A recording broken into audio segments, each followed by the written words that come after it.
The spool pin, you push the stopper in place, and you follow the winding pattern for a bobbin.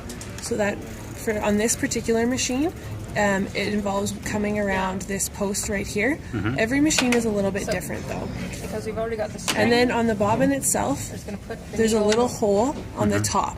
And so you want to put the thread toward the center of the bobbin and then up through the little hole on the top surface. Okay. So it makes kind of an L shape like this. Okay. When you get to this point, you put it on the bobbin winding post, slide it over. Some machines, they have a gear adjustment where you put this, you push the hand wheel in or out. Okay. So we'll push the hand wheel out, and then we can press on the presser foot just below here, and this is going to start winding. So you wind up. So you can have the thread for the underneath stitch available on the bobbin. Okay. You want to snip this off because if you leave it, it'll get caught. So wind what you need, cut it off, and now you have both a bobbin and a matching thread that you can use in your sewing machine if you want to sew a new seam. Okay. Want to make another? Yep. Okay. So now we're going to load the spool onto the spool pin and get the machine ready to sew. So we put the thread right on the spool pin, and depending on your sewing machine, the thread pattern will vary, and there will be little arrows usually directing you.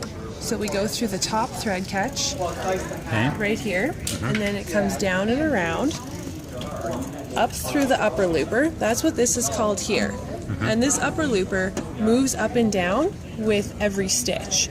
And you can control the movement of the upper looper using the hand wheel. The hand wheel is just like the foot pedal, except that it does the stitches much slower, stitch by stitch. So it's a very fine way of doing stitches. And then you put the thread into the thread catch nearest the needle, which is just right here. And then you take the thread and you put it right through the upper needle. So this can be a little bit tricky, and for folks who are having a hard time getting the thread right through the needle, you can use something called a threader to help you out. Okay.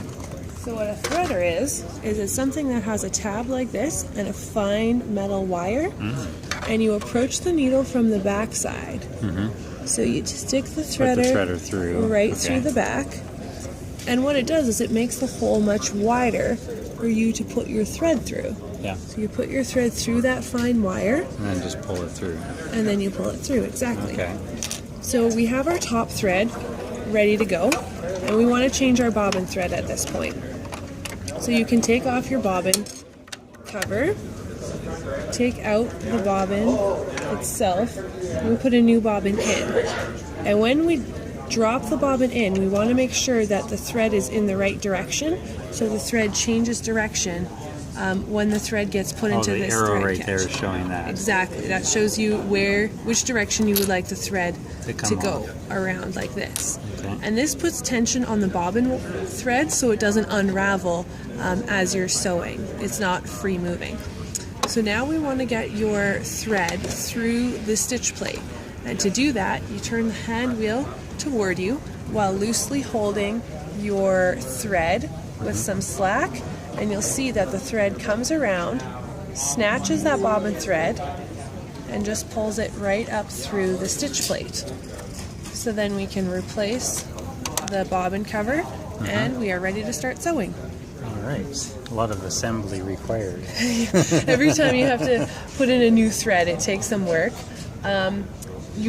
Another thing you want to look at is making sure that you have the right stitch selection. So these are the different stitches. They're referenced by letters on this stitch selection dial. So straight stitch, which is what we're going to be doing, is B. So we have B chosen, so we know the machine will go straight. This is the length of stitches. So this is how wide the stitches are apart. 2 is your standard stitch length. 4 is very wide. So we'll keep it at 2. Okay. This is back stitch. So if you push this down and hold it, the machine will operate backwards. It'll operate backwards. The reason for that is you can use this to secure stitches at the beginning and end of seams.